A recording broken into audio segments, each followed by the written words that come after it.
Hello, Shiver Seekers. Are you ready to follow us into the unknown? I'm Cynthia. And I'm Stephanie. You have found the Dark Oak. Today, we go over the case of Leigh Calico. She went missing without a trace, and then sometime later, some photos showed up that many think could be her, but it's been unconfirmed. It's a wild, twisty one, and I know, Cynthia, you're looking forward to this one.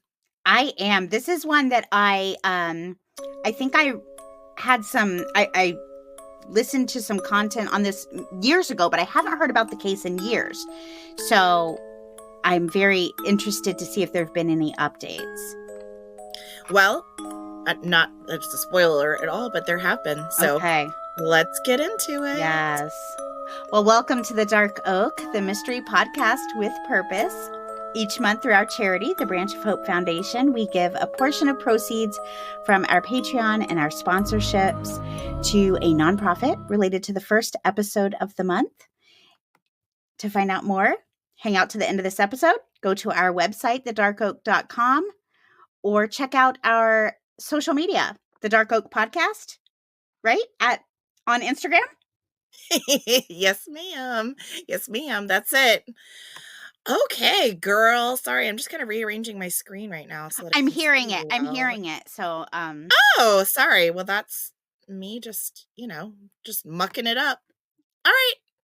Got you. Okay, so I'm done. I'm done okay. clicking. There's no more clicking.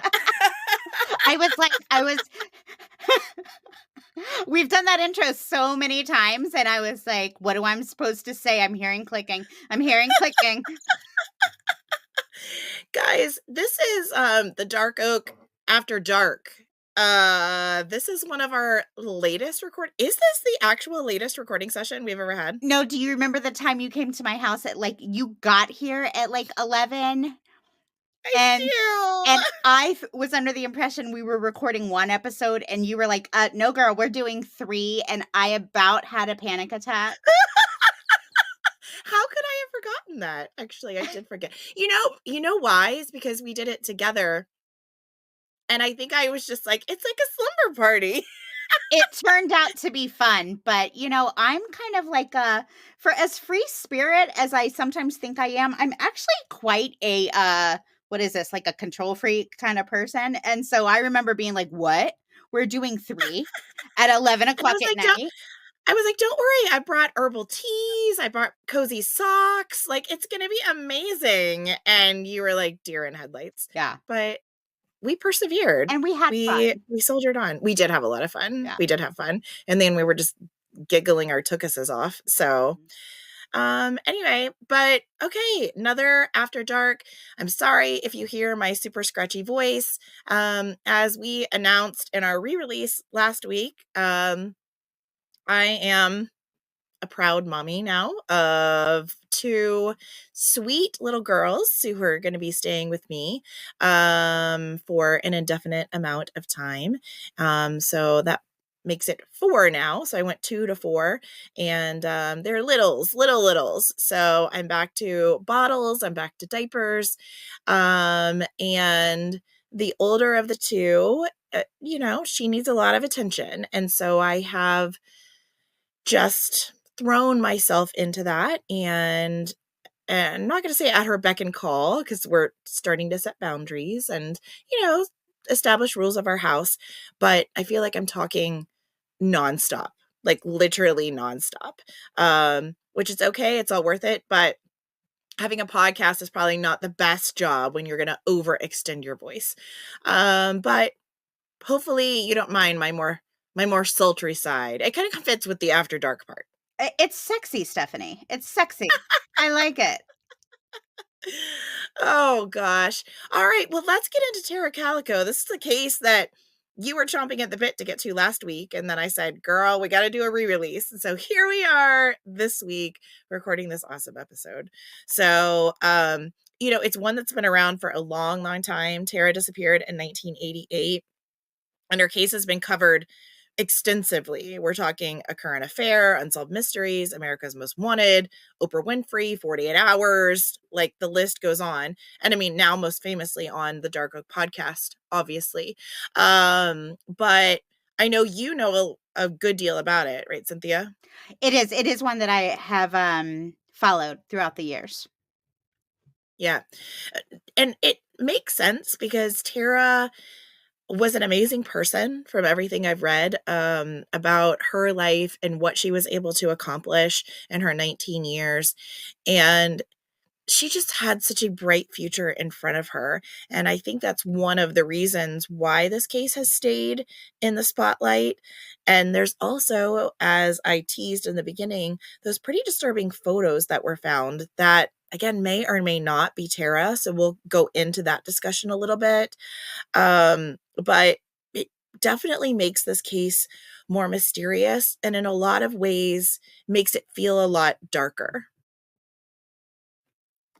Now, while Tara's case is still unsolved, there have been what I would consider significant developments over even the last few years. So theoretically, we might be only a small step away from solving the case, which we always love to hear. That would be incredible if that's something that we could do an update on. So it's great that we're covering this case today. So you're going to have all the details. So if something does come out, you're going to be up to date on everything and be able to kind of celebrate along with us. Now, Tara was born on February 28th, 1969, and she had a lot of energy and lots of big goals. During her time in high school, she was in band, she was in the ski club, she was in the president's club, she was on the drill team, she was in French club, she played tennis, and for at least a year, she was even part of flag corps for the Bellin High School marching band. So I'm exhausted even just hearing about all of that. Yeah. So when I say she was getting after it, she was getting after it. She loved being social. She loved being outgoing. She is extremely athletic. We'll go over that a little bit just in her disappearance, kind of the circumstances of her disappearance.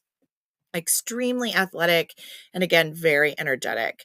And as you can imagine, a girl with that much on her plate also has to be extremely organized and responsible. And she was all those things as well.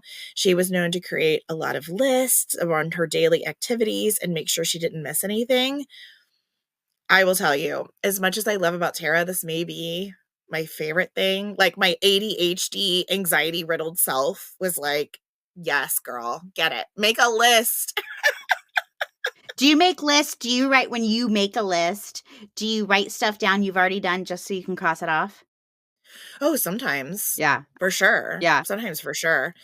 You know what's funny though, the way my brain works, and everybody's is different. Just the act of writing the list helps me mentally remember the list. Okay. So even if I have the list, just writing it, like I can visualize what was on the list. Okay. I'm a very visual learner. So I take it a step further. I actually mentally write it and then check it off. So I don't physically write it, but we all have weird brain things. So I will mentally scribble it on the paper and then it like dissolves. Is that weird? I mean, that's when you say you write lists, I just assumed you write lists. I do. Typically, like if I really have like a to-do list, I'll write it all down. But like even in school, I remember if I would take notes, I could visually pull up like the note. I'm not a, what do they say, photographic memory. I don't have one of those, but somehow the act of me writing it and visualizing it and like thinking about it as I was writing it meant I was able to remember the notes. So I'm better able to remember the list. Okay. So, look at you, girl. Smart quirky, cookie. weird things. Quirky, weird things. I don't know. I'm pretty sure Tara could still run circles around me. So I'm not going to toot my horn too much. Now, on Tuesday, September 20th, 1988, Tara began like any other day. I mean, she was a sophomore at the University of New Mexico, Valencia campus, and was just keeping on with her busy, ambitious, athletic self. Now, she was living with her mother and stepfather, And she just decided to take a 35-mile round trip bike ride for an early afternoon, in the early morning, so that she could get done in time to play tennis with her boyfriend. Oh, so we're going to just have a 35-mile workout before we do a workout. Okay, got it. Yeah, so I'm just going to let all that sink in for a minute. Like, the 35 miles was enough for me, and then she scheduled it. So she scheduled it so she would be done with her ride at noon, and then she was supposed to go play tennis at 12:30. And remind me where this is. Where is this? This is in New Mexico. So I don't know what the terrain is like, if it's hilly or flat. Mostly flat. Okay, Yeah, okay. mostly flat in this particular area. Okay. But still. Still. Well, no, actually, I think there are some hills. Let me put it this way. I think the highway she was on was flat, but it goes through the hills. Okay. If that makes sense. Mm-hmm. And Tara was known to take these long bike rides very frequently. As a matter of fact, it was usual for her to take these trips. Again, I told you she's pretty extraordinary. Sure. Now, Tara and her parents lived in Rio Communities, New Mexico, which is about 35 miles south of Albuquerque, kind of close to the Rio Grande, if that gives you any more context. So Tara had planned a route that would take her to the New Mexico State Road 47, which is a narrow 2-lane road with light traffic, but spectacular views. Mm-hmm. So this is one of those picturesque drives that you would go down. Excuse me. Gonna edit that out. YouTube listeners, you're just getting a special treat there. I've been guzzling water because I'm trying to get my voice to come back. Since I already have to edit, look at you drinking. I'm gonna take it. You know what? Cheers. Cheers, my love. Mm-hmm. Cynthia came and saved me from myself this morning and watched all 4 of my kids for me so I could get laundry done and sort through some clothes. So Cynthia has my heart tonight, guys. And what a precious crew. For real. What a precious crew it is. Oh, man. You're very kind. And very generous. Now, to give you an idea, this highway that she was going on, again, we're talking about spectacular views, beautiful scenery. This road that she was on connected Tara's area of Rio Communities with a town called Mountain Air, New Mexico, which is a small town that serves as a starting point for tourists looking to explore the 3 Pueblo missions that comprise the Salinas Pueblo Missions National Monument. Now, this national monument is gorgeous. Of course, I had to look up pictures. And it preserved the ruins of 3 17th century Spanish mission churches and associated Native American Pueblo villages. Super cool. I bet. Now, back to Tara.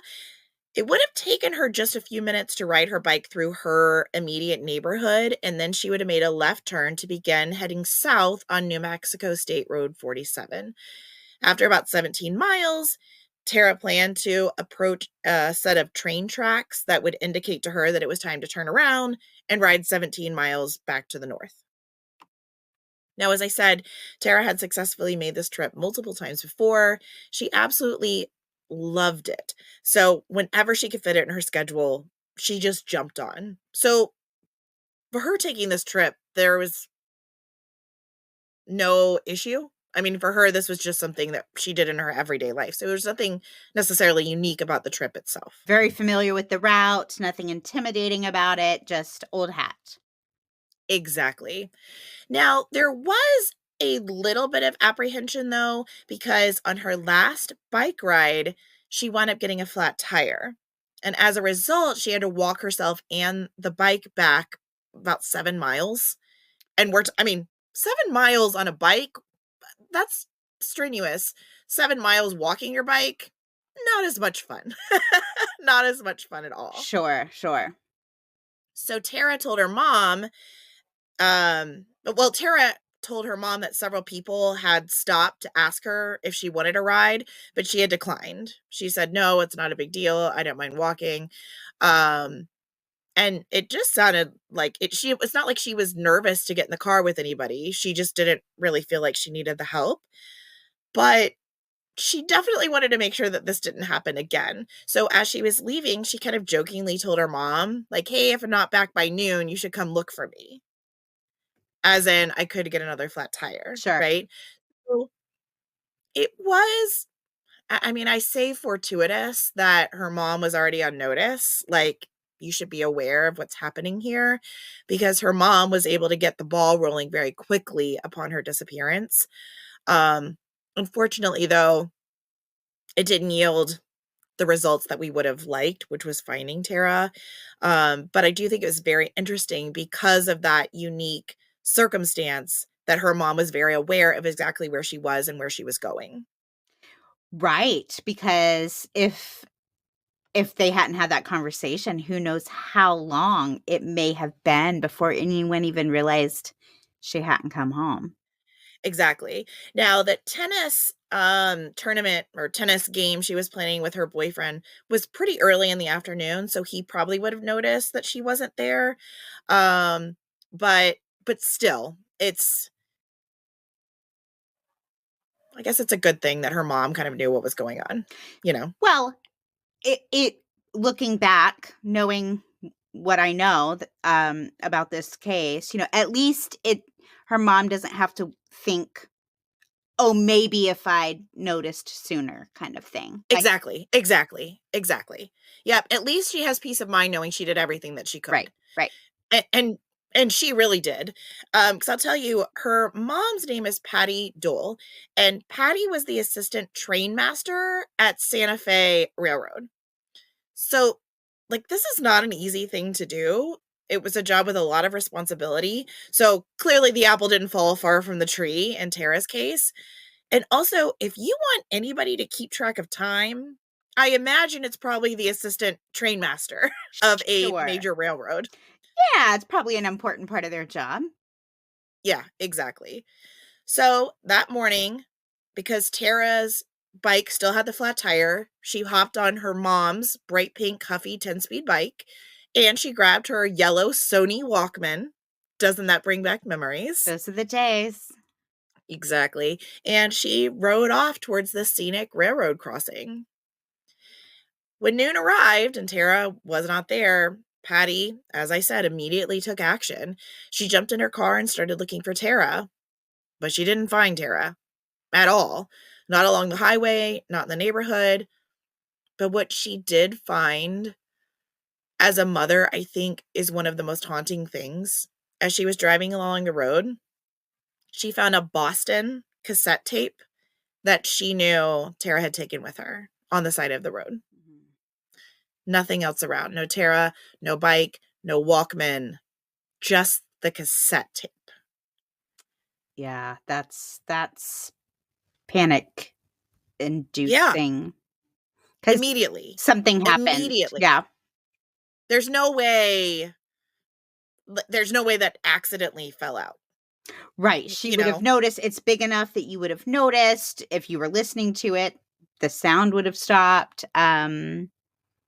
Yeah. So again, the positive side of Patty being so vigilant and so responsive was that she was able to contact law enforcement. And again, because of how respected Patty was, the police department did not ask them to wait the 24 or 48 hours. They immediately got to work. Good. Which, thank goodness, they were so fact and quick. They were so quick, in fact, that the first news stories about the disappearance of Tara Calico were already breaking by 4:30 that day. Wow. 4:30. We never hear that. I can't think of another case where it was like they moved so quickly. Yeah, like dream response. Sure. Honestly. And we still don't know where she is even with that. That's haunting in and of itself. Oh man. Isn't that wild? Isn't that wild? So it's so hard. Like, I want to be like, oh, because of the quick action, we have answers, but we don't, which is even more frustrating because how many times have we voiced frustration? Like, if we had started earlier, we would know what happened. In this case, I don't know that anything could have started any earlier. Right. 4:30? Right. I mean, Tara, Patty had barely even contacted authorities by the time that happened, because I imagine she probably spent 45 minutes or so at least looking for her. Sure. Mm. Investigators did start investigating. Investigators did start looking into whatever they could, and they were able to find a few clues. Fortunately, these are also very haunting. It was pieces of Tara's Walkman scattered along the road. Ooh, okay. Now, not the full Walkman, Right. pieces of it. Because of this, Patty has interpreted it to mean that Tara might have dropped pieces of it in an attempt to mark her trail. Oh, okay. Like, she was slowly disassembling her Walkman and dropping it out like breadcrumbs. So it wasn't pieces like in one It had been run over. area. Okay, because that's where my No. mind went. Like, did No. it get ran over? Did she get ran over? Okay, so this is No. more like as they went along. Components, like pieces. So, like, maybe she's in a vehicle and throwing it out, or That's oh, what Patty thinks. I mean, That's what Patty thinks. And several people agree with her. We'll get into theories, but the idea is we're not exactly sure who abducted her, but that she was alive when she was abducted. because we know, and I guess we'll get into it more with theories, but we know, like, she didn't just fall into a ravine, right? Like, Right. we know there was foul play. We know that. I'm asking. Well, I mean, not 100%. And even when we get into theories, I mean, for every one of these cases, there's always a chance, did she run away from home or something? Right. I just don't think it fits, though. No, I just don't think yeah. it fits. Right. But it does lead me to the next point of, I think what we didn't find is just as significant as what we did find. Her bike has never been found. A hot pink adult bike. So even if there was an accident, you would find that bike somewhere. And it's been how many years? Almost 40? 40 years. So Yeah. at some point you would have found the bike. At some point you would have found the bike. And that also indicates whoever picked her up had to have a vehicle that could accommodate an adult bike. I remember the first time I went to put bikes in even my truck, I was like, oh, it's just a bike. You just throw it in. No, it is not that easy. They are cumbersome and weird and bigger than you think they are, like when you start getting them in. So it's not like somebody was driving a sedan and just grabbed a bike.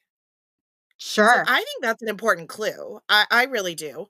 I haven't heard a lot of the investigators making a big deal about the bike, but I think it would narrow down suspects just based on their ability to grab a bike. Well, I have a minivan, and I'm thinking if I wanted to get a bike in my minivan, I mean, it's a minivan. Technically, it would fit, but like I would have to take seats out. I would have to. So, yeah, I think your only option would be what? Either a large SUV or a truck? Yeah, I think so. I mean, that would be my take, or someone with a trailer, A possibly. trailer, sure. Someone with a trailer. And this is important. I want you to think about it and remember this as we're moving into some eyewitness accounts, because these eyewitness accounts, the timestamps on them versus when Patty started looking for Tara, it's a very small window. So say you stopped with your minivan. Could you technically I'm going to put the seats down. I got to move this thing to the side. Could you eventually fit it in? Sure. Yes. But could you do it in a 20-minute window? I probably could. Right. But it's not like if I'm trying to be discreet or it's not going to be just a super easy thing. Right. Now, based on this news coverage, several eyewitnesses came forward that very day.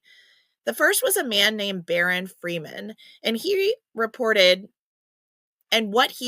confirmed everyone's worst fears.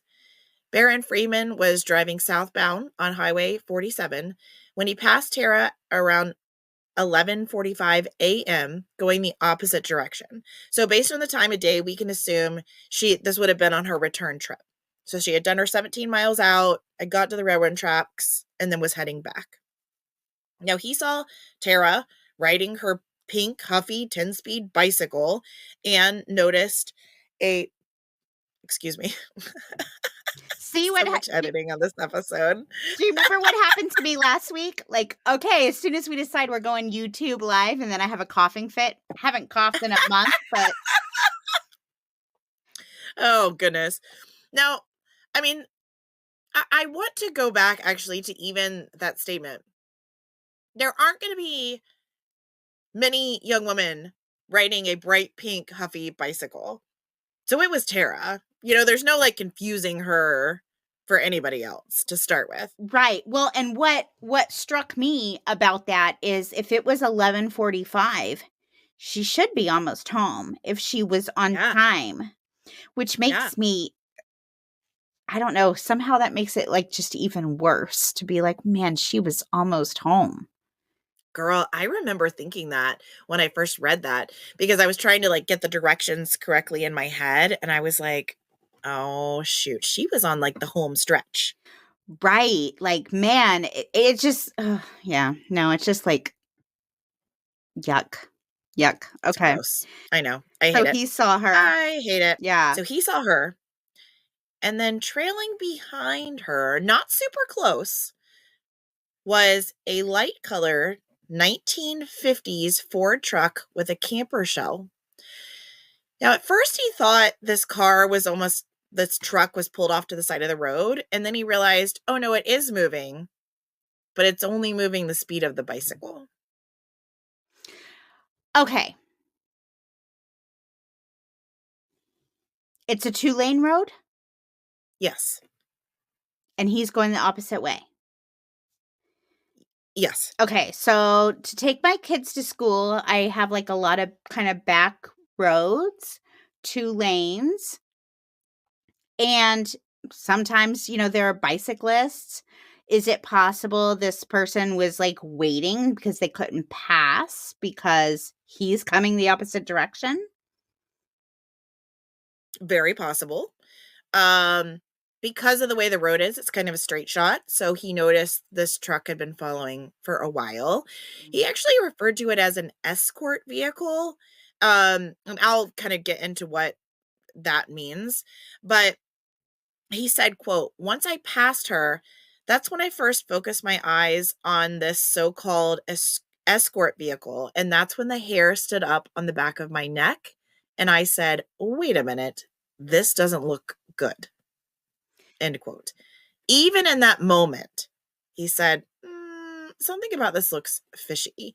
So the escort part, both Barron and the next eyewitness that I'll talk about describe this truck as trailing behind Tara in a way that possibly like a concerned parent would, or maybe a trainer would. Say she's training to ride cross country or something like that. And so she needed like an escort. You know what I mean? So this was like maybe somebody that was trying to keep her safe, something like that. And at first glance, I can see how that's what it would appear to be.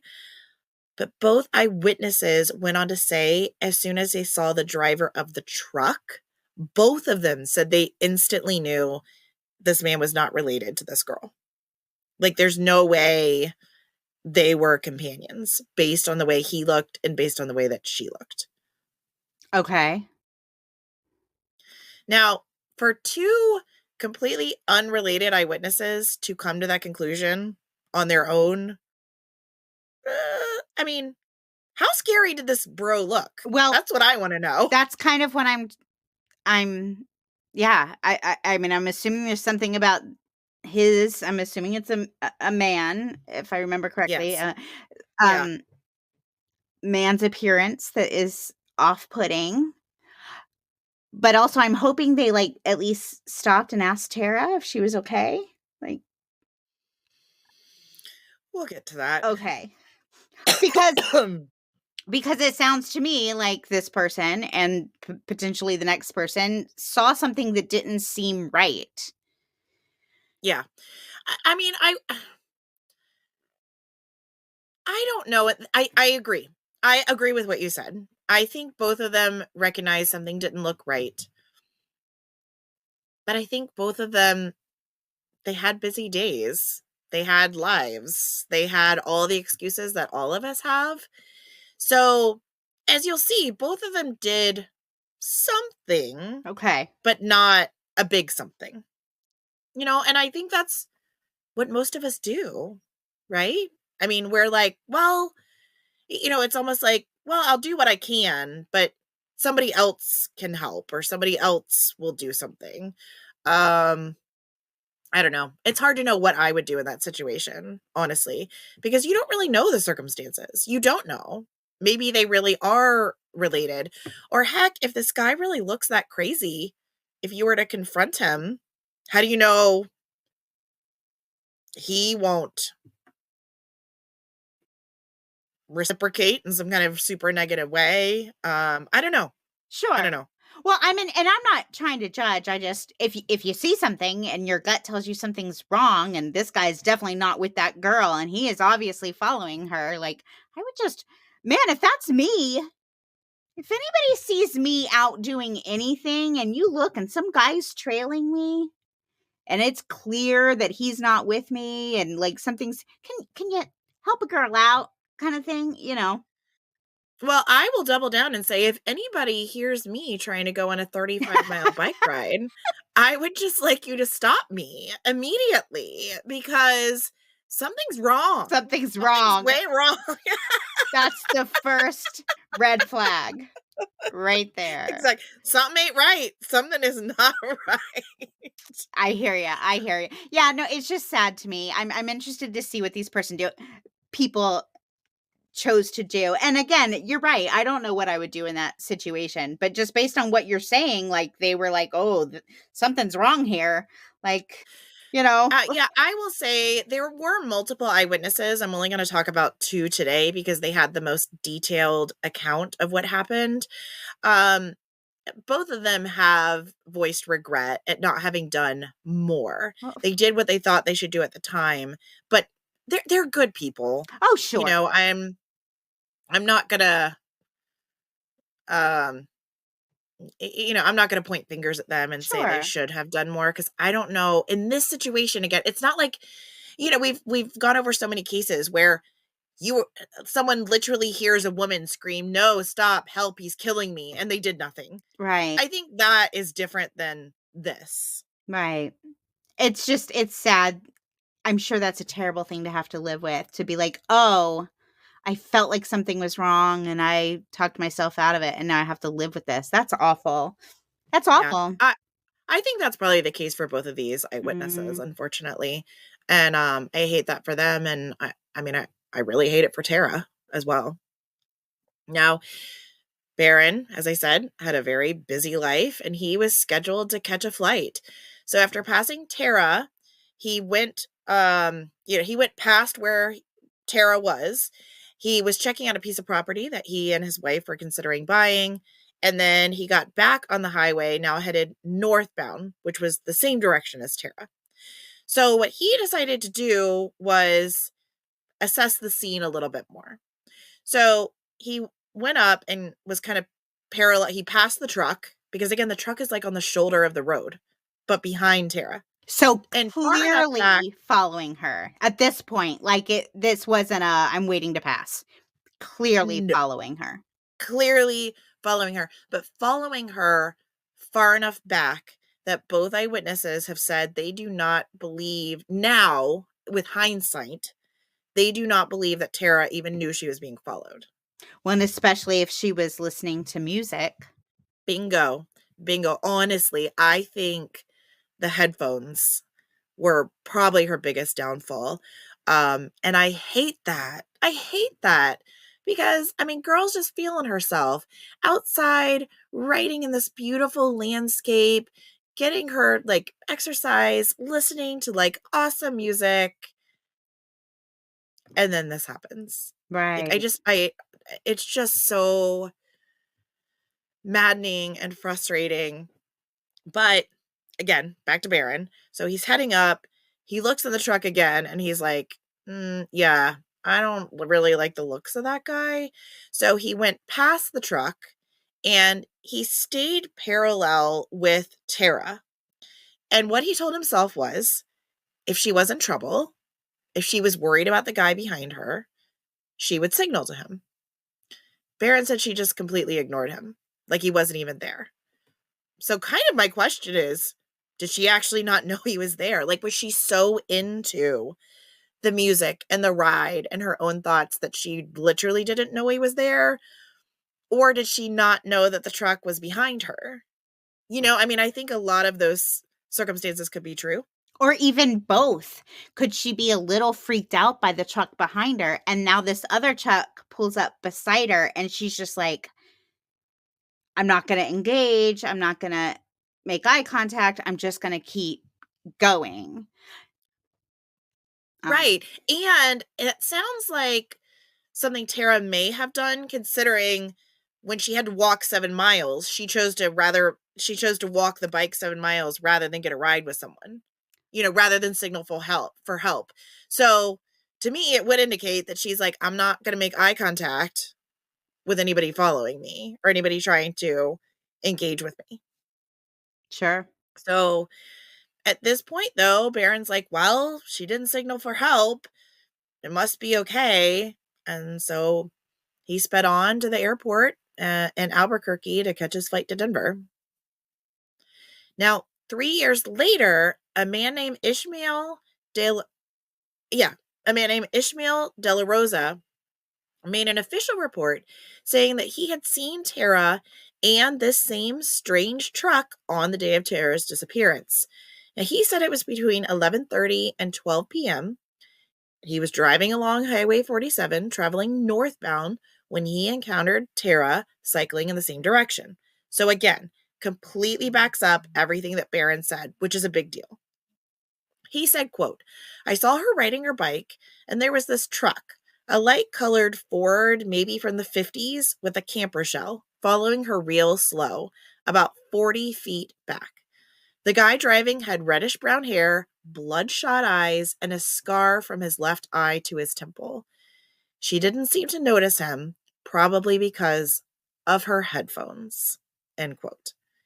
Now, talk about some eyewitness corroboration right there. Almost word for word. Same exact story. Yeah. Yeah, exactly. Exactly. Now, he went on to say the color of the truck was that of primer gray and that the truck had a New Mexico license plate. Another interesting detail is that Ishmael saw some well-pressed khaki shirts in the back of the truck. Who knows what that means? A uniform of some kind? Security guard? Exterminator? Ghostbusters? I don't know. I don't know. Well-pressed khaki shirts.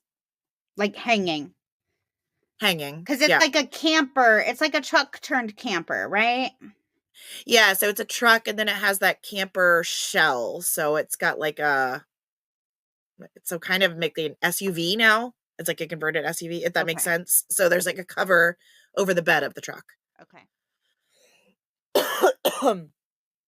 And now Ishmael, go ahead. I'm sorry. Could someone like be living out of this truck?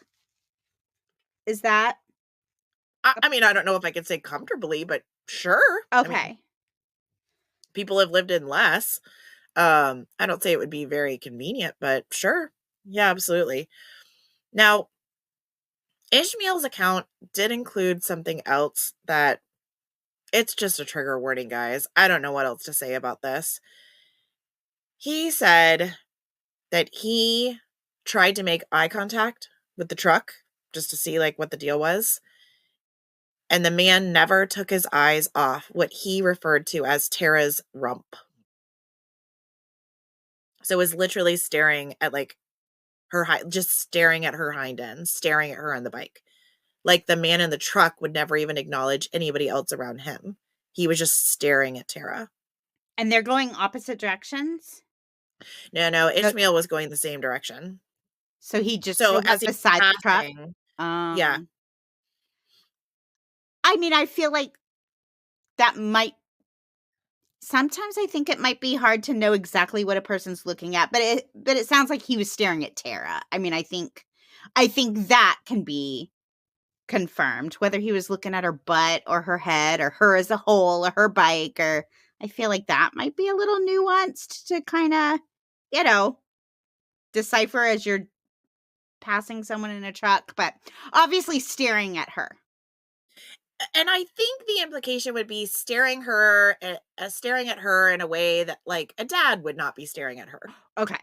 Right. You know what I mean? Again, I think that's more the implication. Sure. So staring at her in a way that made him think something is wrong. This is predatory. Yes, absolutely. Perfectly said. Now, in Ishmael's case, he was definitely concerned. I mean, he felt like this is no good. And he honestly felt like she could be in some kind of danger. So as he continued driving along the highway, he looked to see if there was a place where she could get help if she needed it. So that he wouldn't necessarily provide the help, but is there someone she could signal to if something did happen? Or are they approaching people that may deter something bad from happening? And not too far ahead, he went up passing a couple of cars parked on the side of the road. And to him, it looked like kind of a makeshift business meeting. Like they were discussing the real estate. And then he also passed, there was like a golf course kind of off the road, and there were two women playing a hole. And so, again, like we do, he was like, well, I mean, there's other people here. Certainly she could yell to them if something happened. Sure. So when Ishmael Delarosa got home around 4:30 in the afternoon, his wife told him that she had heard about a girl who had gone missing. So remember, this is already on the news. Here's the deal, though. The details that his wife communicated to him were different than what he had seen. So for the first few days, he didn't realize that any information he had any value. And I'm not sure, it was never explained what the mix-up was. Was it different clothing, different road? I'm not sure what it was, but somehow the details when it was communicated to him, it didn't match up in his head. Like he didn't connect the two, like he didn't connect the dots. But it was a couple days later, he was talking with a friend who said, yeah, did you hear about this girl? And this friend had a clearer picture of the scenario.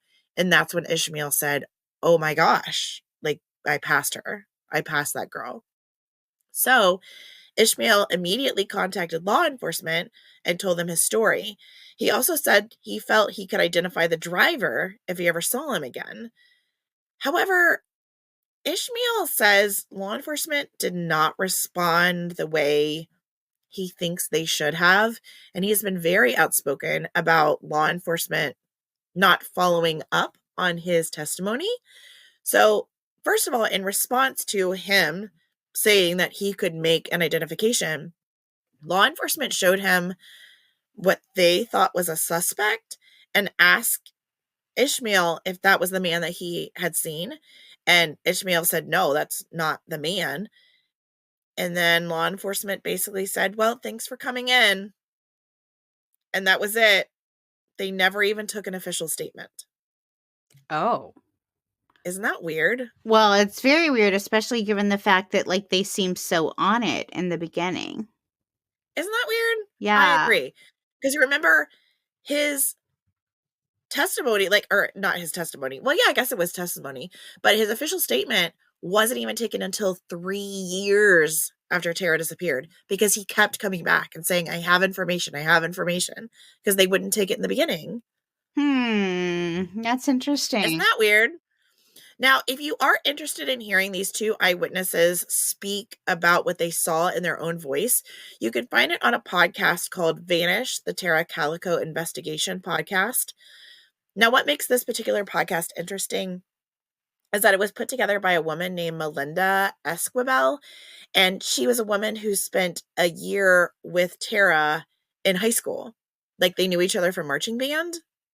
So, I don't know. I always think it's more meaningful when you hear a story presented by someone who had a personal connection to the case, Sure. a personal connection to the victim. Now, just so you aren't shocked when you go to look for it, the entire podcast is on Patreon, so it'll cost you, a membership to hear all the episodes, but it's 24 original episodes plus follow-up sections, and these cover eyewitness accounts.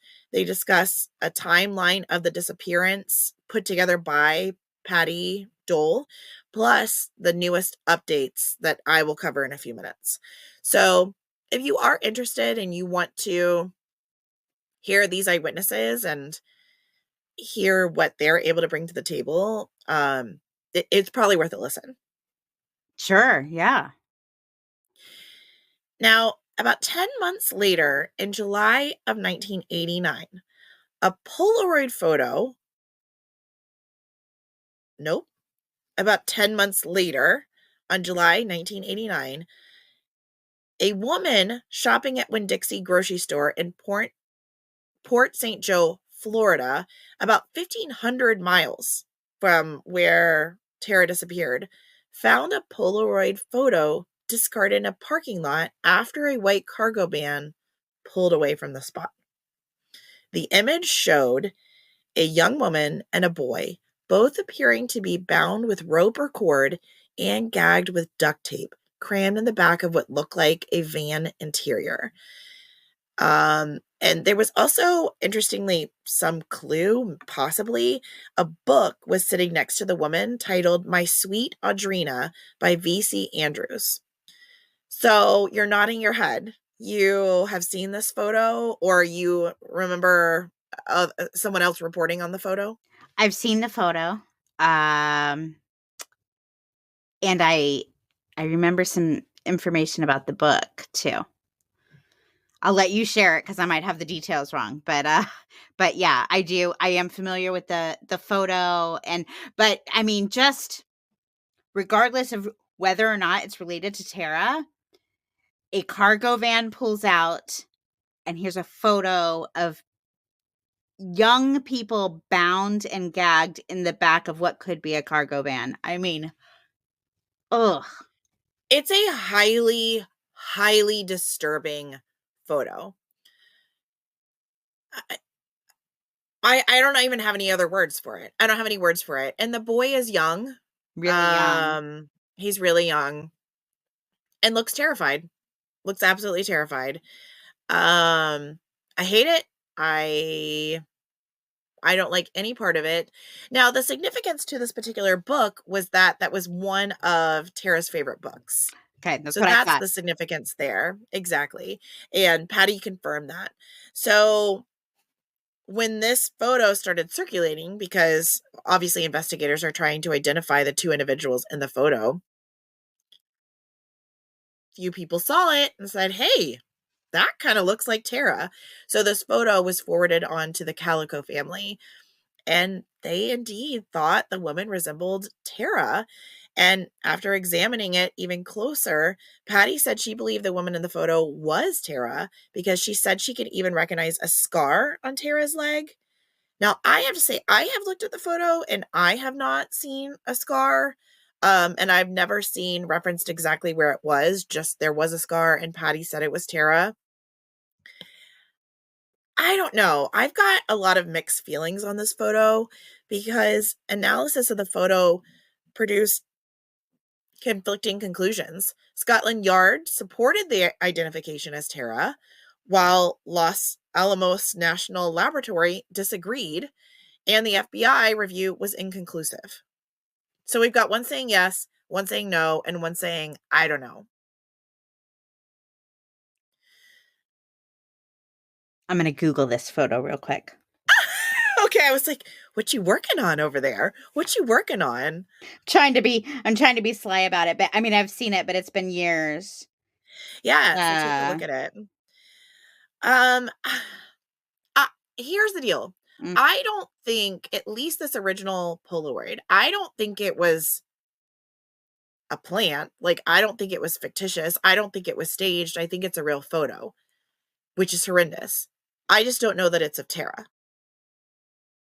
And who is this poor little boy? Who is the boy? There's been a lot of investigation into that.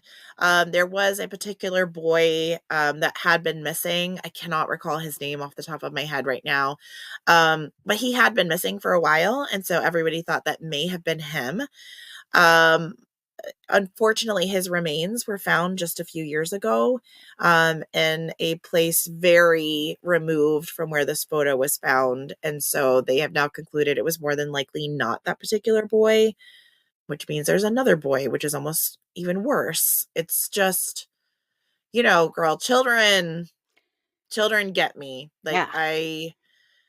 and Tara was a child. I'm sorry, 19. I know you Oh. are all adults, but you're babies still. Yeah. It's just awful. It's just absolutely awful. So I don't know. Again, I've got really mixed feelings on these photos because here's what happened. After that photo was taken and the news outlets got hold of the fact that Patty was saying this is Tara, other photos started showing up too. Now, almost everyone has concluded these are staged, fictitious, not real photos. But for heaven's sake, guys, stop sending photos to like the mother of a missing woman. So I think this original photo is real. I just don't know if it's of Tara or not. Sure.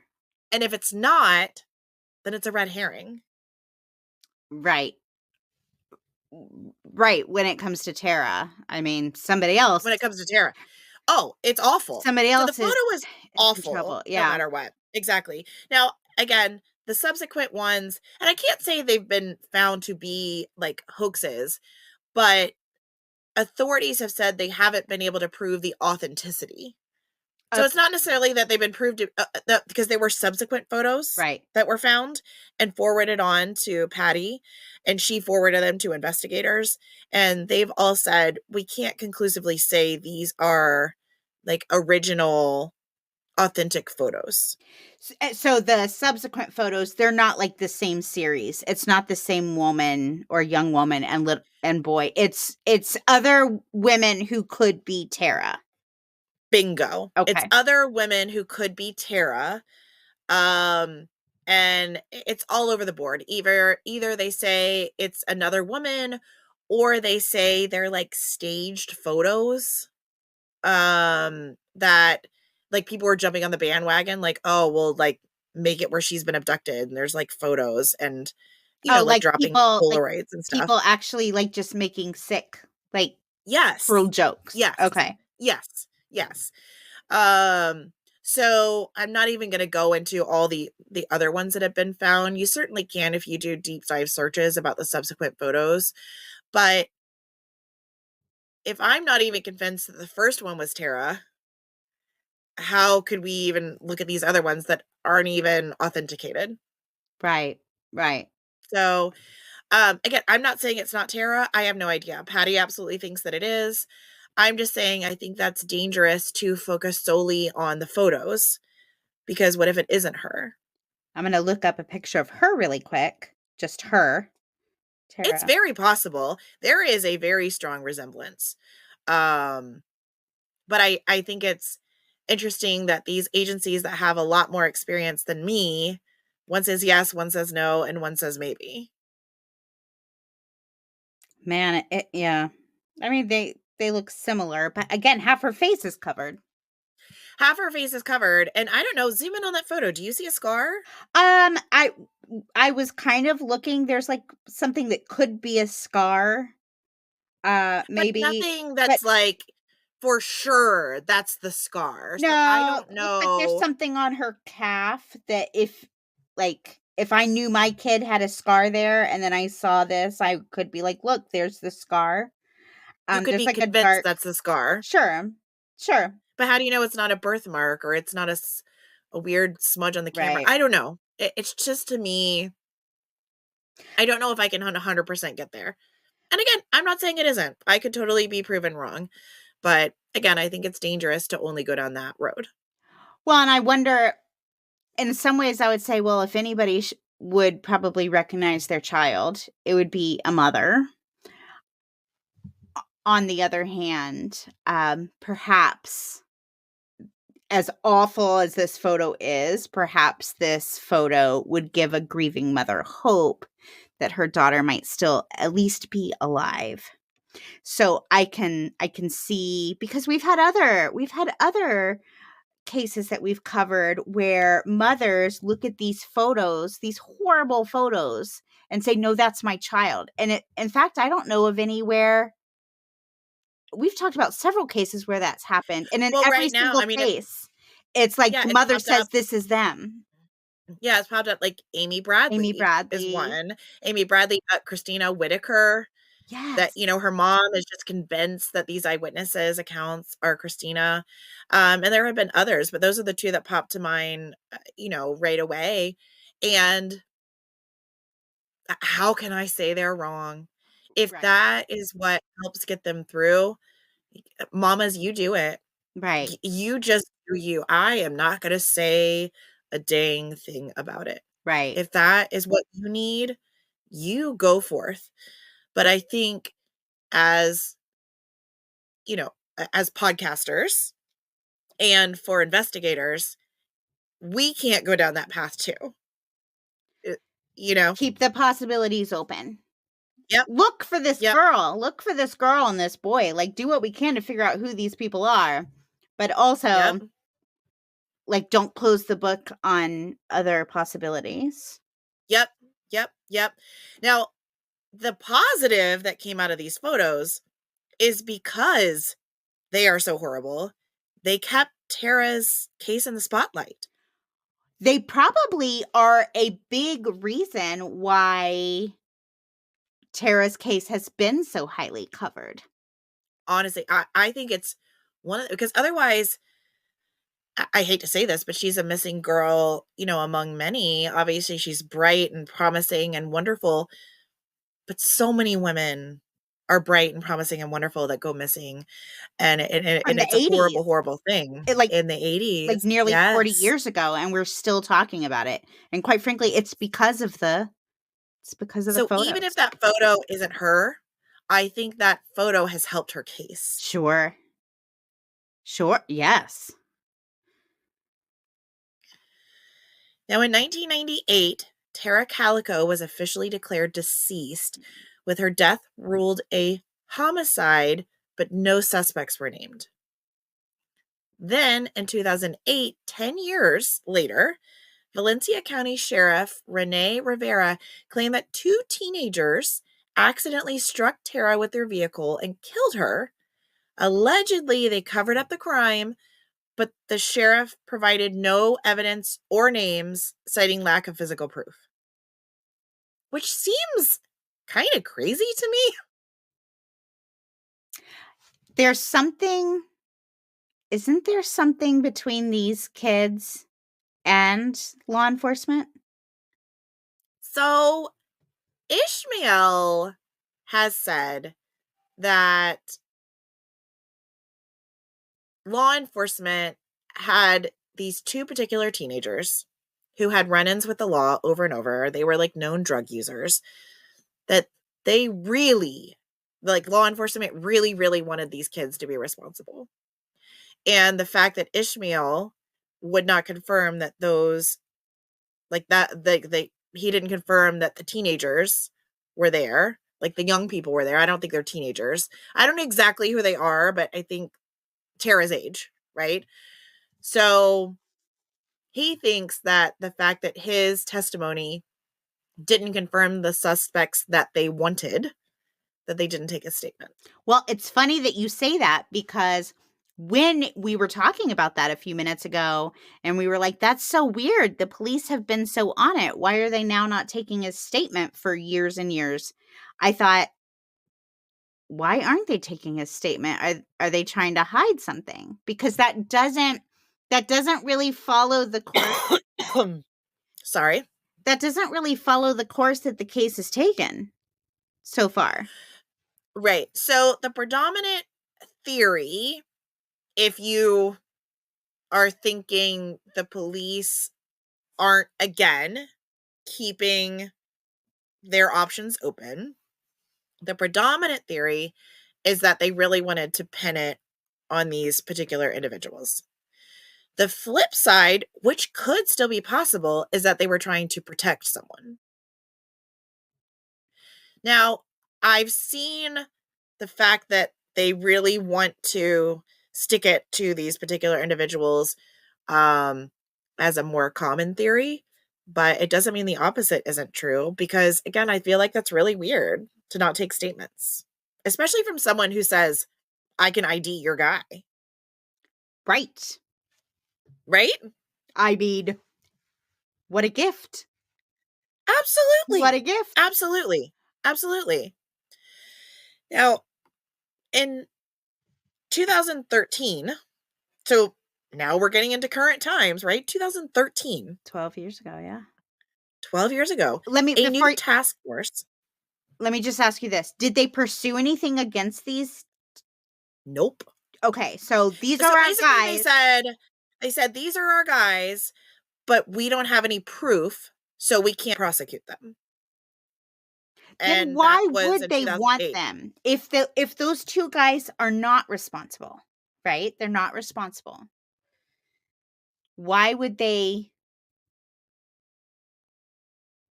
I don't know. And they have reasons. I'm just trying to figure out like why the police would be like, no, it's these two guys, but we can't prove it. Like it would be one thing if it was like, hey, it's these two guys. Let's take them in. Let's get them off the street. But like, what's your motive for blaming these two guys if you can't put the guys away? And you have the potential to take somebody else's statement and get the person who might have actually done it. You know what I mean? Well, I think it all depends on how cynical you are. If they're pursuing pegging it on someone that they don't actually have any proof, does that mean that they actually do know who did it and they're just trying to point fingers somewhere else? Like they're trying to divert attention to somebody else?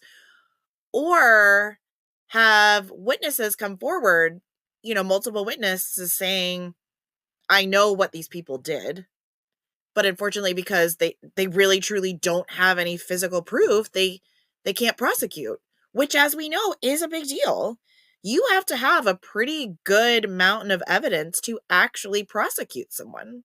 Sure. Just hearsay, word on the street, is simply not enough. I do think it's interesting that they came forward and said, this is what happened, though. Yet they didn't have anything to, like, they didn't have any proof.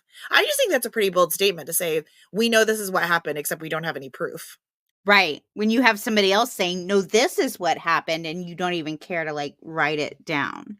Is there whisperings of any particular person who they might be trying to protect that you have yet to tell me about? No. Okay. Which is why I don't lean that way as much. Okay. Yeah.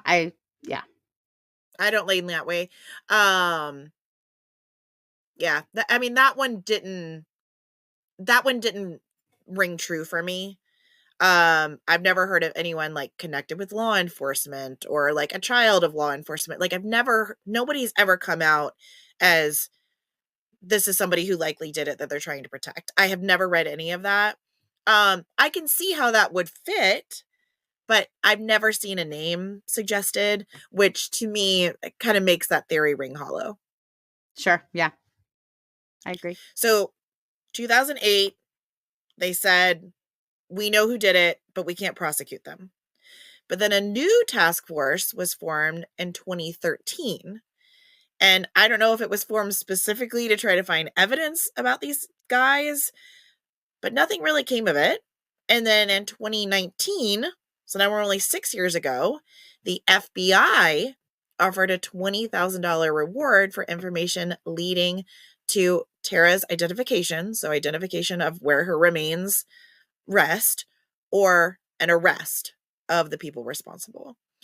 Now, it's interesting because that podcast that I was telling you about came out around 2017. So some people think that renewed interest in the case could have possibly spurred it on. I don't know if that's actually true, but I like to think that podcasts can make a difference. So We maybe know it did in they this case. can. We know Yeah. they can. There's lots of instances where, because of attention brought to a case, because of a podcast, they have resolution.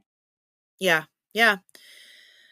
Then in 2021, to the surprise of the public, a sealed search warrant was executed at a Valencia County home. Now, everyone was assuming that after 33 years, there would finally be a significant break in the case, but then that was it. Radio silence. Search of the home resulted in nothing. Who's home? We don't know. Sealed. But it's Somebody's definitely house. in relation to Tara's case. Yes.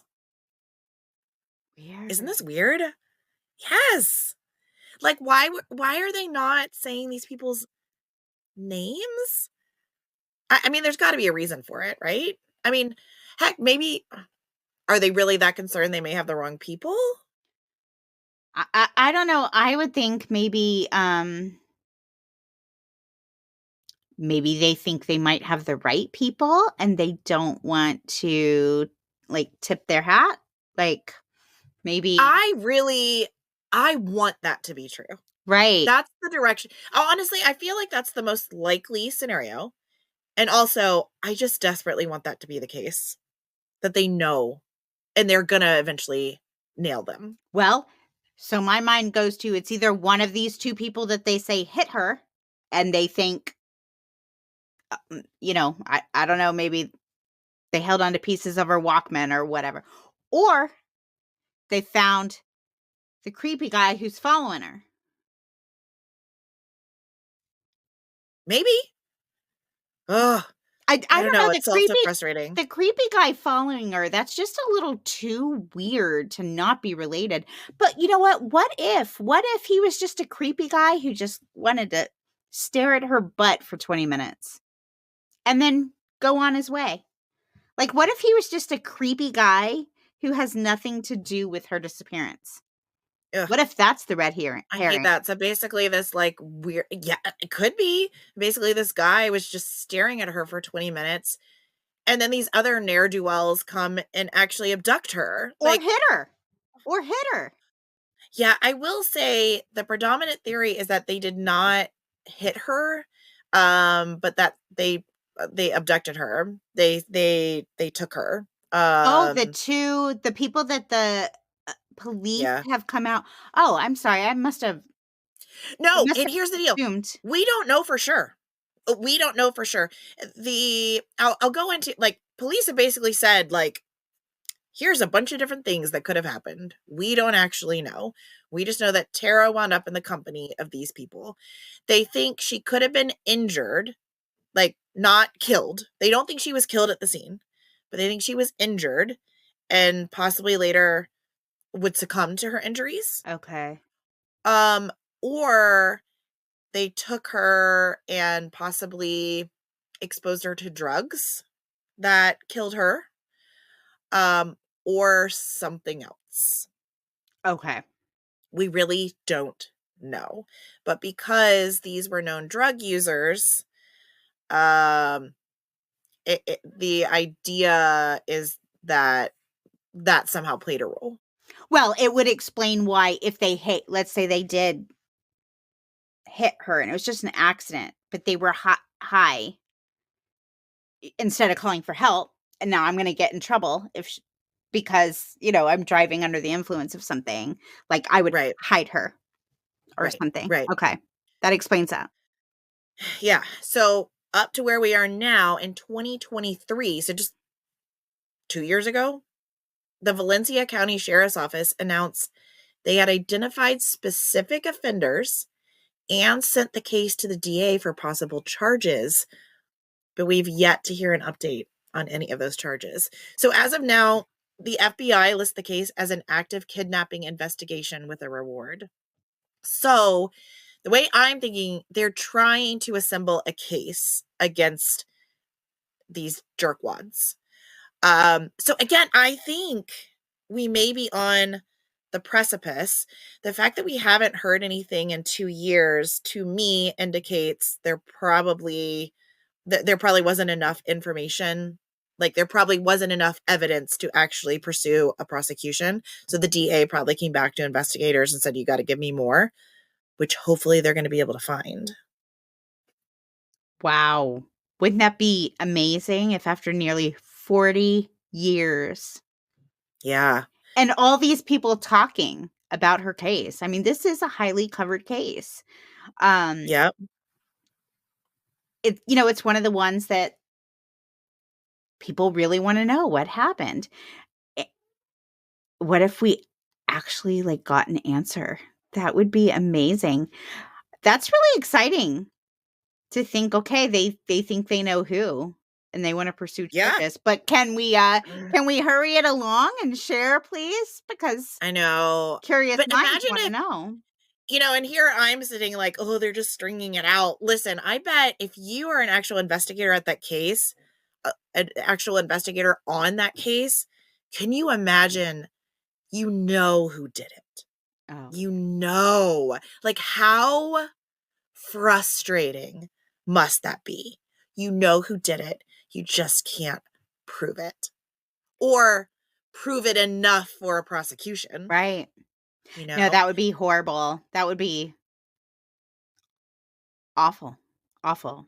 I've seen those movies, where it's like they know who did it and they can't prove it, and then they have to make that impossible choice. Are they gonna just I can't prove it, or do they, go dirty and plant the evidence? Yes. And I don't know. I would be so tempted. Not that that's okay, but I get the whole Wouldn't that be tempting? the temptation. Of course, in those movies that then always turns out that they weren't responsible. So just FYI, don't do that. But we do not condone planting evidence. No. And again, in the movies, it always turns out they ended up doing it to the wrong guy. But I get it. I get why. If you truly believe somebody's responsible for taking the life of a 19-year-old girl, and they're just for nearly 40 years, just walking around free, laughing in your face every day, while there's this mother over here grieving. I know. And you've been in their residence. If all of these sealed searches and all of these hunches have been about the same people, can you imagine you've been in that jerk's house, right? You've talked to them, you've looked in their car, and you know that it's just evil. Yeah, that'd be rough. Yeah. So as of now, there are no more developments. I mean, I don't know. I'm can we wish upon a star? Can we say a prayer right now?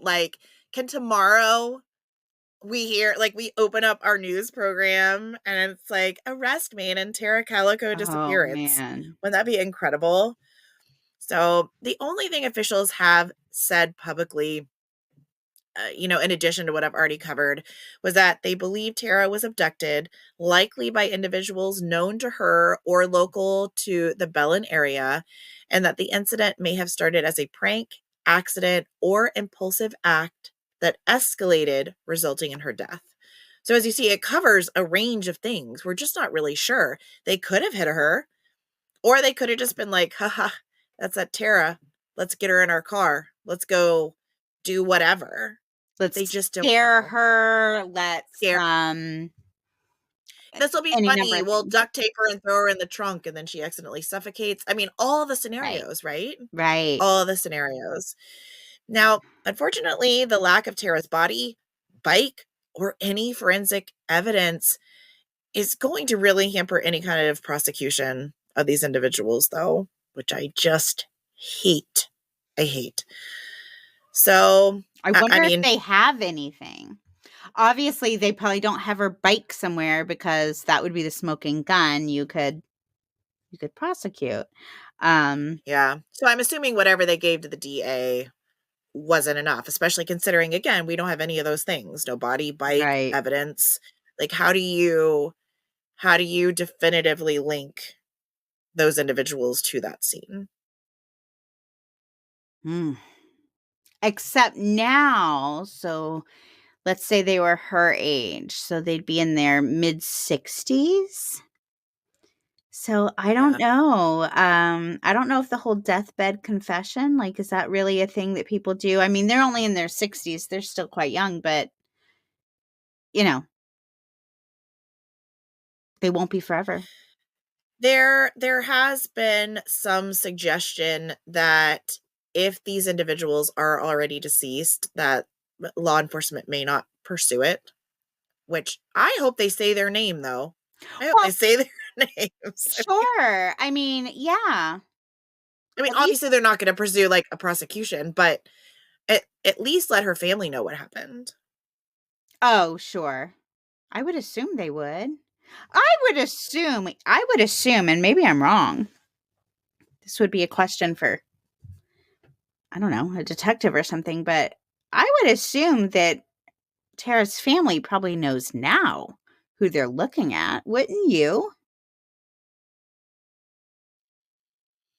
Like, if they actually think they know who and they're trying to, like, pursue charges, wouldn't you think maybe they'd go to her family and be like, hey, we think it's these two people. I mean, I don't know. I don't know. Maybe you do, maybe you don't. But, geez, can you imagine being her mother and hearing that and not having any more information than that? I don't know how I would feel. I don't know how I would feel in that situation.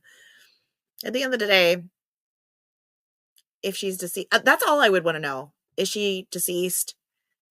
And I mean, as hard as it, like, did she suffer? Like, I don't know. It's like, I would almost prefer the bad guy just stay faceless and nameless, because in the end, to me, it would just embody evil as the mother of Tara, as Patty. It doesn't matter. It doesn't matter who that person is, just, not cool. So it doesn't bring her back, really. Yeah. So, yeah, I don't know. Now, as we talked about, this case doesn't exactly lend itself to a ton of theories, because there just aren't a lot of things that could have happened. Like, she didn't run away, start a new life. Like, I just don't think that's the case. Is there a cat in the studio? Over and over again. Like, you're going to have a hard time editing that out. That's the only reason why I'm saying anything. It's not even in here. It's my little orange juice. It's like under the door, like this little. Okay. Because, like, the whole time you're talking, meow, meow, meow, and I'm like, it's one thing if it's every once in a while, but that's going to be. Thanks. I love how you just let it go. Also, when you said, is there a cat in there? I should have been like, no, why? I'm just having auditory hallucinations. Clicking, cats. Listen, it's late night dark oak. That's okay. Right. And I'm drinking my energy drink because I'm a mom of 4 overnight. So just let it go. Listen. Just let it go. Listeners, listen, the fact that we are even making this happen, like all jokes aside for just 10 seconds, like, I was thinking today, we're pretty determined. We're some pretty determined podcasters. Yeah. Life is lifey, right? And here we are with our headphones and our microphones and our cats. It really, really is a testament to the fact that we love what we do. Yeah. We love doing this together. Yeah. And just doing life together. Yeah. I mean, we're doing life together. Yeah. We're doing this podcast together.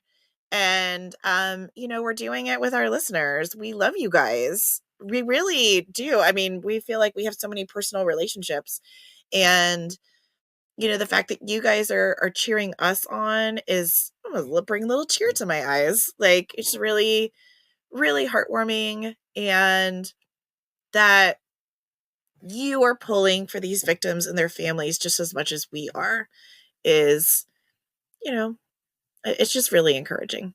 I know I said that word a few times because I don't know what else to say. It really is. It keeps us going and keeps us motivated. And again, I've got a lot of family stuff going on, but this podcast is important. It's really important. It's one of the things that I really look forward to doing, and my cat looks forward to interrupting. So there we go. All right. So back to theories. So she didn't run away from home. There's obviously this weird guy in a truck that eyewitnesses saw, which may or may not have anything to do with the case. There's also the Polaroids that may or may not have anything to do with this case. There's the theory, which may be more than a theory at this point, that law enforcement is pursuing, that it's these two ne'er-do-wells that lived in New Mexico and that already knew Tara. The only other theory that I think may make sense is that Tara may have been the victim of serial killer. And the only reason I think this could be a possibility is the speed at which she disappeared. It's almost like if you're like two young people on drugs, like, are you going to be able to come up with a way to disappear Tara and her bike before somebody's going to pass by? Well, and it So sounds say you accidentally hit her, right? It would have had to been after 11:45, but before, say, 12:15. Are you going to be able to cover up a scene that quickly? If you're a professional, though, yeah. As if you're a habitual killer or you've abducted women before, you may know a few things about how to do it quicker. So to me, I went, that could possibly explain how she disappeared so quickly, like why the timeline is so short as to when she would have disappeared. I hadn't thought of that, but you do make a good point with two like drug dealers. Again, this is a busy highway. Just because we have two people that we know came by, but that doesn't mean that more people didn't drive by during this period of time. Well, I will say, so it's not a super busy highway. However, I think in total there were 6 or 7 witnesses that saw Tara, though.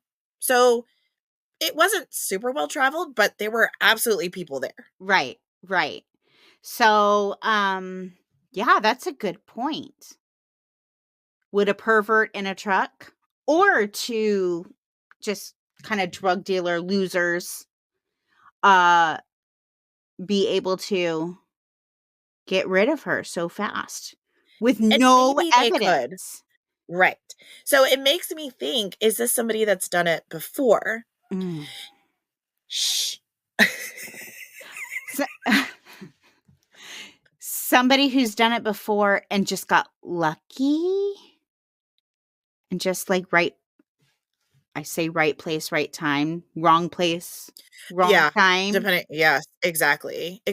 A serial killer who just happened to be driving by and see her, which I guess does happen, but don't serial killers generally kind of stalk and choose? I guess not. I guess there's victims of just circumstance too.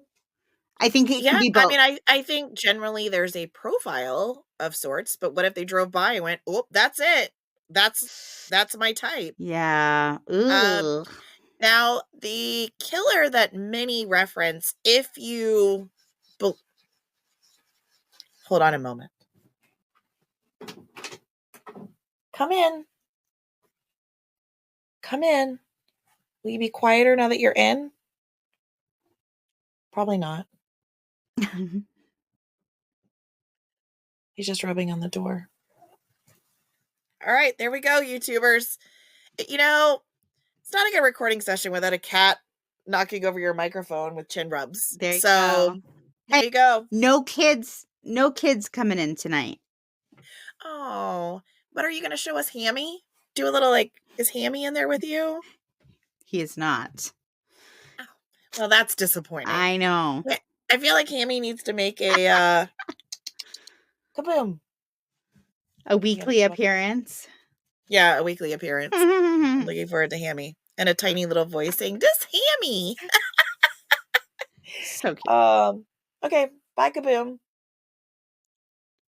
All right, we're going to see if we can get through the rest of this without him making a big scene. It's unlikely, but you know. Okay, so let's talk about serial killers. So Mhm. the guy that almost everyone references, if you believe this serial killer theory, is David Parker Ray. And he's also known as the Toy Box Killer. Have you heard of this Oh my awful gosh. guy? I mean, no serial killers am I like, oh yeah, I love that one. But the toy box killer, like that's Are you familiar with him?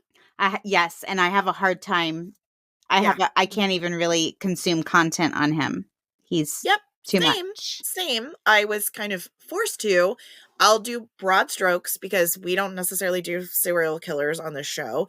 But David Parker Ray was a serial criminal who was born in and committed his crimes in New Mexico around the time of Tara's disappearance. Oh So man. it does kind of fit. Now, he was arrested in 1999 and subsequently convicted of kidnapping and torture. Now, while he was never officially charged with murder, he's suspecting of killing up to 60 people, 60 victims. Ray admitted that as early as the 1950s, he would use drugs and manipulation to abduct women. He would then subject them to sadistic torture in a $100,000 homemade torture chamber, which amounted to a converted trailer filled with tools, restraints, and medical equipment. I hate it. I hate it. No, he Not was good. no. Mm-mm. Further to that, he admitted his goal was to break victims psychologically and physically, sometimes releasing them after heavily drugging them, like so they wouldn't have any memory of what had happened to them. But many of his accomplices are like, nah, he just said that. He killed most of his victims, and then he wound up disposing of them in either the desert or the Elephant Butte Lake, and most of the bodies were never recovered.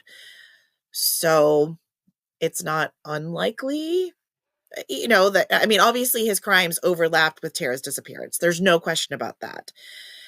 I mean, police claim that Ray was interviewed and ruled out, citing no evidence connecting him to Tara's case. Well, for the sake of Tara, I certainly hope that he was nowhere near her. I agree. I mean, I hate to think that she was either intentionally or accidentally killed by former high school peers, but it'd probably be a lot better than getting tortured in the Toy Box Killer converted trailer.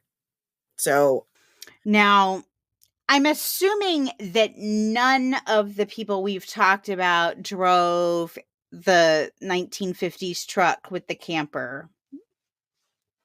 Okay. So again, is that a red herring? I mean, I've always just assumed that whoever was driving that truck was responsible for her disappearance. Of course, I've just always assumed that until tonight. And for some reason, I'm like, what if? What if it was just a creep? There are creeps who stare at women, who Of follow course. women, who freak us out, who scare us, who don't kidnap, rape, kill us, hide our bodies. You know what I mean? Like, Well, further to that, so Patty, Tara's mom, used to do these rides with Tara, and she actually stopped because she said she felt like she was being stalked on these drives. She told Tara not to go, and Tara said, "It's fine. It's not a big deal. You're just making too big of a deal of it." So, was Patty actually being followed? Maybe this guy just followed them. Maybe that's what he did. Again, maybe he's not actually somebody that would abduct anyone. He's just a creep. yeah, maybe he's just a creep. maybe Tara was so used to this kind of attention, and that's why she didn't act like she was bothered. Yeah, or maybe she thought, because again, both Barron and Ishmael tried to kind of like see if she was okay. Maybe that's why she didn't make eye contact with them either. Right. And because you can't distinguish whether they're good guys or bad guys. right. And ask for a ride home when she had a flat tire. Like, she didn't get in the car. Right. Okay. Well, I don't know. For some reason tonight, this is hitting me differently. And tonight I'm kind of like, I don't know. Maybe that was just some creep. I mean, how do you wind up in a spot where you've basically got two or or even more, like, just not good people surrounding you? Right. It's just an icky feeling. It's just a creepy feeling. Yeah. Now, this next part's kind of going to be a bit of a gut punch. Both of Tara's parents have passed away without having answers in Tara's disappearance. Now, as we've said before, our prayer is that Tara and her parents have been reunited, and either the questions have all been answered or the questions are just irrelevant. However, I have to tell you about David Calico's disappearance, so Tara's dad. On Friday, November 1st, 2002, while David was walking out of a bar in Albuquerque, he was ambushed by two unidentified men. The attackers beat him, stole his debit card and his heart medication. They left him without his nitroglycerin pills. David subsequently suffered a heart attack and passed away as a result of them stealing his heart medication. Oh my gosh. Isn't that awful? It's awful. In New Mexico? Yes. I swear. Yeah, in Albuquerque. It's the heat. It's too hot. It's making people nuts. Isn't that insane? An Associated Press article reported his death as resulting directly from the theft of his life-sustaining drugs during the assault. And what are these bozos going to get from his heart medicine? I mean, obviously they didn't know what it was. They probably were like, you know what I mean? They probably just saw pills and were like, oh, maybe I can sell these or take them or who knows what. But my God. I know. So the Albuquerque police subsequently treated David's death as a homicide due to the robbery's role in his death, but no suspects have been named in his case, and there are currently no leads. So he basically died of an unsolved crime as well. Wow. I didn't know that. I was like, what? Because that's not something that's just out there a lot either. No. I had to dig a little bit to find it. And I went, I mean, there are some things that happen in life and you think nothing else bad can happen to this family or this person or whatever it is. And then when you hear like things can get bad, and sometimes they can get worse.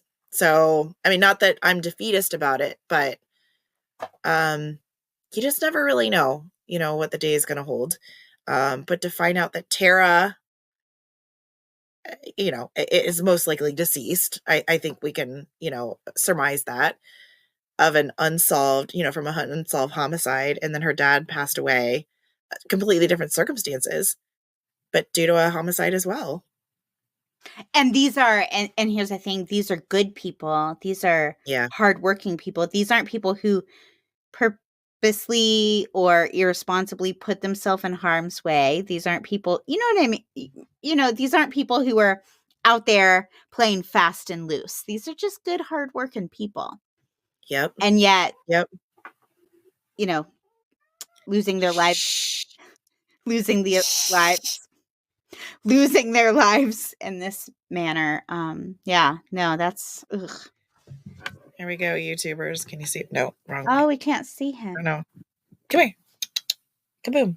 This is the baby, right? Yes. Come on. Listeners, he's an orange cat. If you know anything about cats, the orange ones are always the little troublemakers. Oh, no. No, he just wants to make a scene and then not make an appearance. He's just letting you know that he's here. It's a jungle cat. No, what he's going to do is jump like on my head when I'm not suspecting it and knock the laptop and like the microphone to the floor. That's that's how it normally goes around. Yeah. So, if this video comes to an abrupt end, you know what happened.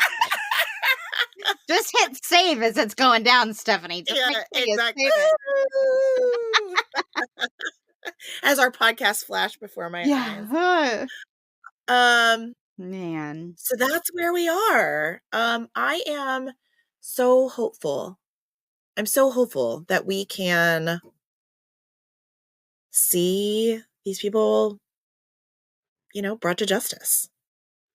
I wouldn't have thought this was the case all these years later that we might see solved. You've given me hope.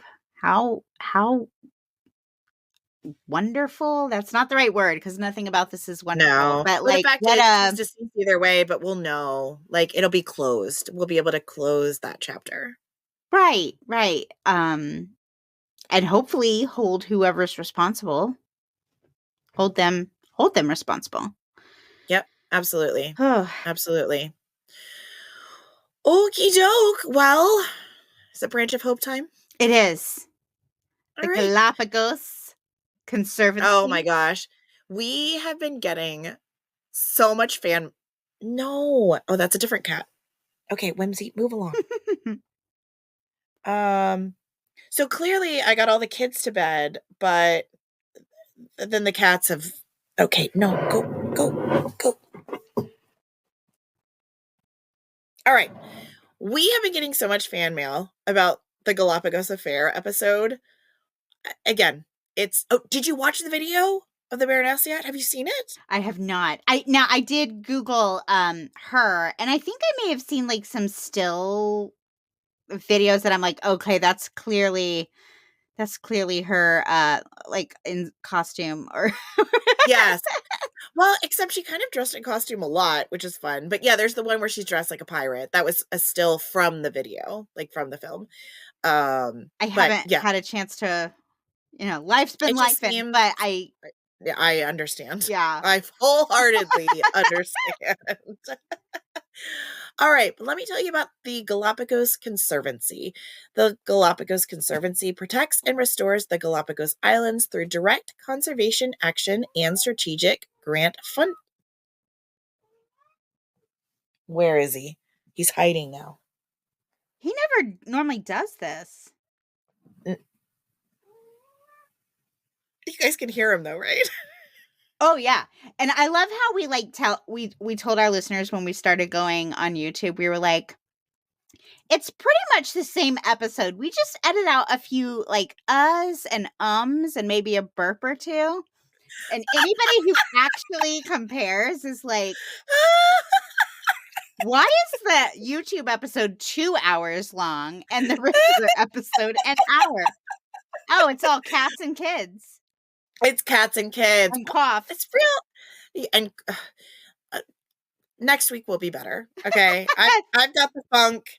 Last week, I was going to say, you don't have an excuse, but you don't need one. You were coughing. It's not like you need an excuse to cough. Okay, let me try to get through this because I actually really love this Branch of Hope nonprofit that we're partnering with. So again, the Conservancy helps to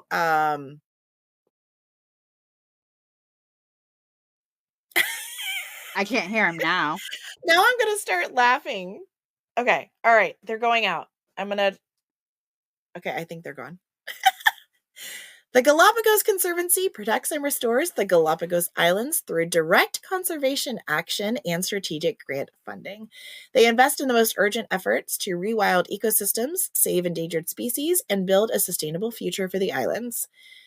In 2024 alone, they tracked and bettered conditions for the native albatross, Galapagos petrels, the pink iguana, the yellow land iguana, giant tortoises, sea lions, hammerhead sharks, and the heart leaf scalesia. So we are really looking forward to partnering with them and we've said it almost every episode, but it really is one of those things, leaving a legacy for those coming behind us, that future generations can visit the Galapagos Islands and get to experience it in all of its glory.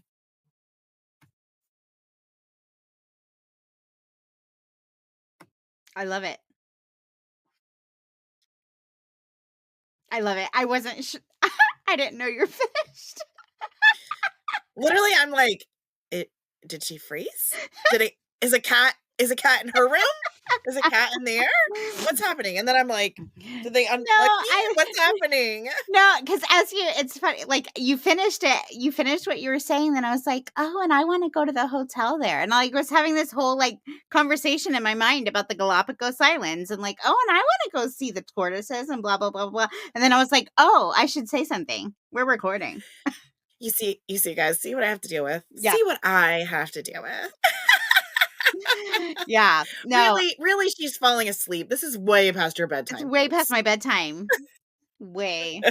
Yeah, no. All that to say, I'm really excited for the work they're doing because we have to plan a girls' trip and we have to stay at the hotel. And, I would love. Yeah. I would love. Maybe we'll plan like, they have all the true crime cruises. Maybe we should have like a Dark Oak hosted like Galapagos tour. We're planning it. Call the travel agent. Done and done. Done. That's it.